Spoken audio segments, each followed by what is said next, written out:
ஈரானின் south parse எரிவாயு கிடங்கு மீதான இஸ்ரேலின் தாக்குதல் குறித்து அமெரிக்காவிற்கு தெரியாது என்று அமெரிக்க அதிபர் டொனால்ட் ட்ரம்ப் தெரிவித்துள்ளார். தெஹ்ரான் பதிலடி கொடுத்தால் ஒழிய டெல் அவிவ் மீண்டும் அங்கு தாக்குதல் நடத்தாது என்று கூறிய அவர், கத்தாரின் திரவ இயற்கை எரிவாயு உள்கட்டமைப்பு மீது மீண்டும் ஏதேனும் தாக்குதல் நடத்தப்பட்டால் அந்த முழு வசதியையும் அமெரிக்கா அழித்துவிடும் என்று எச்சரித்துள்ளார். இந்த குறிப்பிட்ட தாக்குதல், சவுத் பார்ஸ் வயல் மீதான தாக்குதல் பற்றி அமெரிக்காவிற்கு எதுவும் தெரியாது.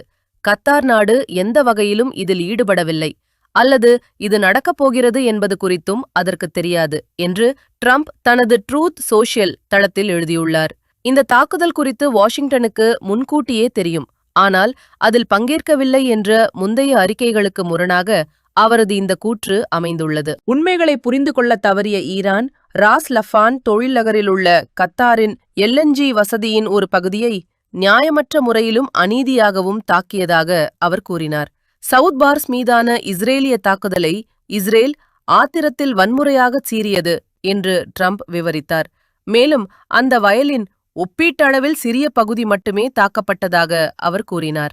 கத்தாரின் LNG உள்கட்டமைப்பு மீண்டும் தாக்கப்பட்டால் இஸ்ரேலின் தலையீடு இருந்தோ இல்லாமலோ ஈரான் இதுவரை கண்டிராத அல்லது சாட்சியாக இருந்திராத அளவில் சவுத் பார்ஸ் எரிவாயு வயல் முழுவதையும் அமெரிக்கா பெரிய அளவில் தகர்க்கும் என்று அவர் எச்சரித்தார். தாக்குதல்களை உடனடியாக நிறுத்துமாறு ஈரானை வலியுறுத்திய 12 முஸ்லிம் நாடுகள்.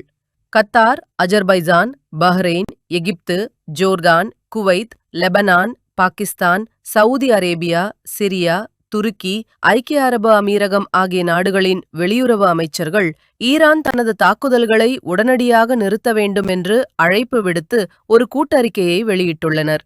செங்கடலை உலகளாவிய வர்த்தக பாதைகளுடன் இணைக்கும் மற்றொரு முக்கிய கடல்வழி போக்குவரத்து தடைப்பகுதியான பாப் அல் மண்டேப்பில் ஹோர்முஸ் ஜலசந்தியில் சர்வதேச கப்பல் போக்குவரத்தை மூடுவதையோ அல்லது தடுப்பதையோ நோக்கமாக கொண்ட எந்தவொரு நடவடிக்கைகளிலிருந்தும் அல்லது அச்சுறுத்தல்களிலிருந்தும் அல்லது கடல்சார் பாதுகாப்பிற்கு அச்சுறுத்தல் விடுப்பதிலிருந்தும் விலகி இருக்குமாறு அவர்கள் ஈரானை கேட்டுக்கொண்டனர்.